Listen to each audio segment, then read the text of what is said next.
This is Charlie Bravo, and you're watching MD90. Subscribe. Remember, I almost said follow. This is MD90, and I'm not good at this shit. What's up? This is Charlie Bravo, and you're tuned in to MD90. Don't forget to subscribe.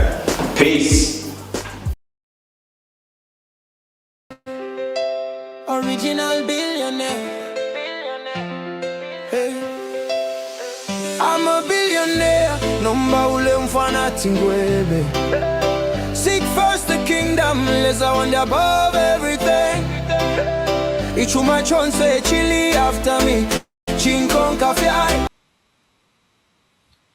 Well, Rafael Nakacinda's plight has been brought to the fore, and mostly it's about him being in prison, and it seems like predominantly he has been forgotten, and nothing around him is happening. Like previously, you would see people go and visit prisoners, and aside from the time that Makebi Zulu returned from South Africa, I haven't seen a recent publicized visit of people trying to go and see Rafael Nakacinda. So someone that has noticed this is a lady that runs a platform called Chair Lady. I think she's based in Australia or the UK. I'm not sure exactly, but she's definitely in the diaspora.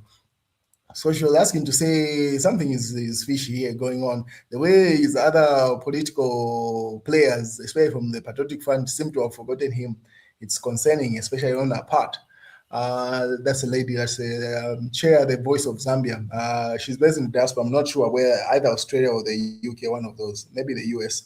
So she says, Honorable Rafael Nakacinda's story makes me wonder whether there would be someone who would stand for me for speaking for others. So she's asking to say, the way it seems like his situation has played out, what would happen if because there's a statement that the Republican president had said to say anybody that is making publications from the diaspora or any other country that are causing confusion back home here, there's some treaties that the Zambian government is working around to have those people extradited back to Zambia for them to be held accountable to the law. So she's having a thoughtful moment to say what would happen in that case if that was to happen to her. Would anybody fight for her? That's what she's asking. What is on the other hand, Given Luwinda says, we are ready to fill the prisons.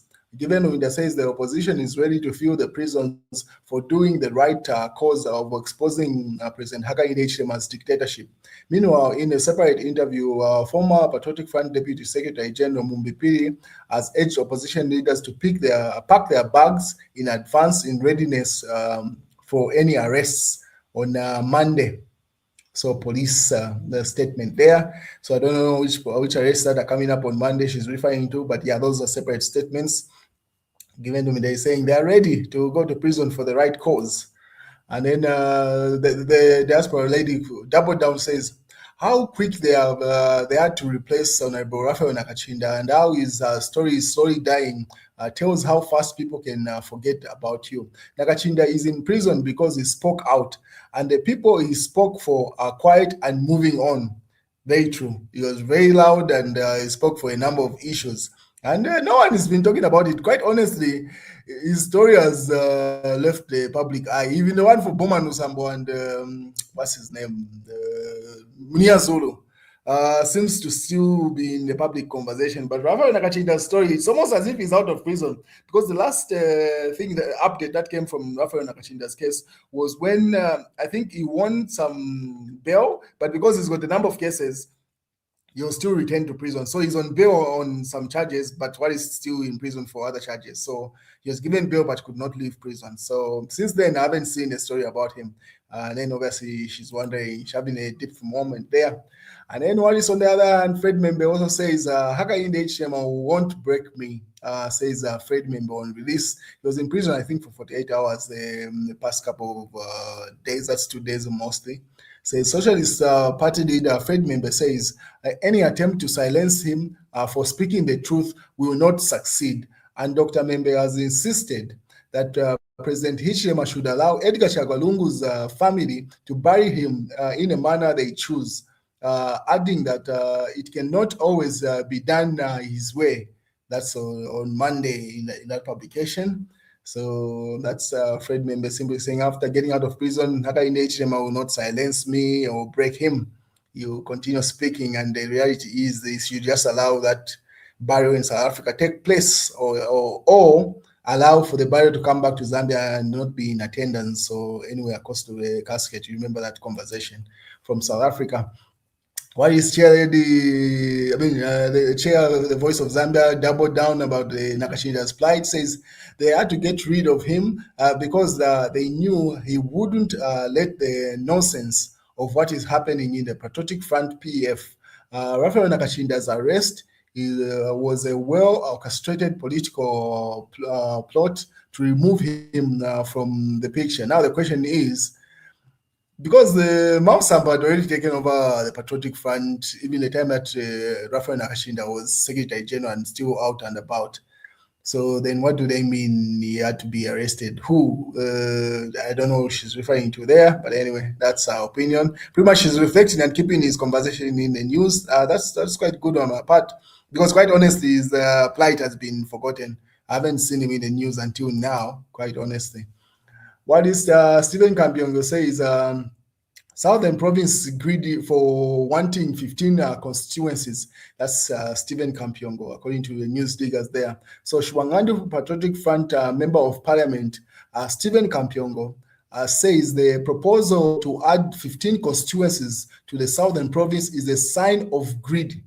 On Monday, District Electoral Officer in Southern Province submitted to the Electoral Commission of Zambia, ECZ, a recommendation that an additional 15 new constituencies should be allotted to the Southern Province. And then Stephen Kampyongo says if that's allowed, that would be great, because there will not be an equal distribution. If we were to say out of the 70, everyone gets 15, they will not go around the same number. So that's what Stephen Kampyongo is critiquing there. And they say time is running out for a serious united opposition. So Hive Amududu, the leader of the Party of National Unity and Progress, PNUP, says any political party that will contest the August general elections without being part of an alliance will lose, in our opinion. Is very right that the message is very timely going into August general elections. So simply saying, everyone has always known that elections going forward, there's nobody who's able to win it outright. It's all about alliances and political pacts. Otherwise, going each party for itself, it will only affect the opposition. That's very known. It's them agreeing on who their candidate is going to be. That's where the issue is. Otherwise, that statement is just he is preaching to the choir. Everyone knows that. Our chief government spokesperson Cornelius Mwetwa says the opposition will be taught a lesson in the forthcoming August general elections. Meanwhile, Mwetwa says the country must recognize that the democratic space is expanding. And speaking when he featured on Phoenix FM's Let the People Talk program, he says the opposition will be taught a lesson this coming August. That's Cornelius Mwetwa. Brace yourselves. That's what he says. And then Hive Hamdudu obviously doubling down on that opinion, simply say opposition parties that will stand alone will be a laughing stock in these August general elections if they don't decide to unite. Obviously, people are now afraid to speak because of cyber laws. That's Mbita. So the veteran politician, that's Mbita Chitala, has advised Attorney General Muliro Kabesha to discontinue the court matter concerning the burial of former President Edgar Lungu and allow the family to take over.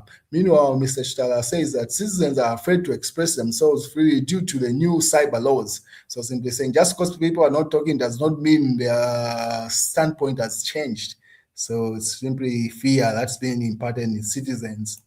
That doesn't change what the values and the opinions that they hold.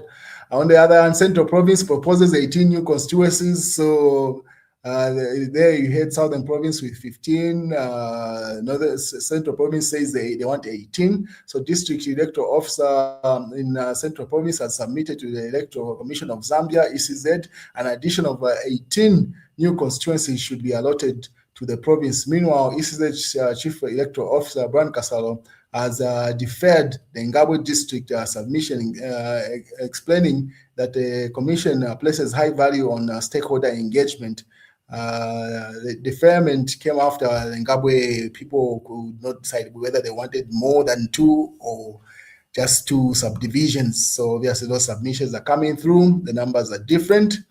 Everyone was given windows. We come, praise God for the new addition to the family. I don't know if it's a grandchild or his child, but pretty much a new addition to his family. He put up that poster just 3 hours ago. And then obviously a few increases are coming. That's according to Emmanuel Wamba, as reported by News Diggers with that headline.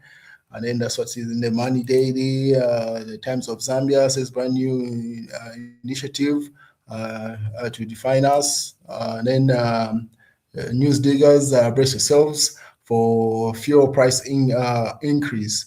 It's beyond our control. That's government simply saying the war in Iran and Middle East will definitely affect our fuel prices if nothing changes in the next 20 days, because it was communicated. Zambia has stocks that can run for the next 20 days. So after 20 days, if things don't change, then you feel the impact in terms of prices on the Zambian landscape.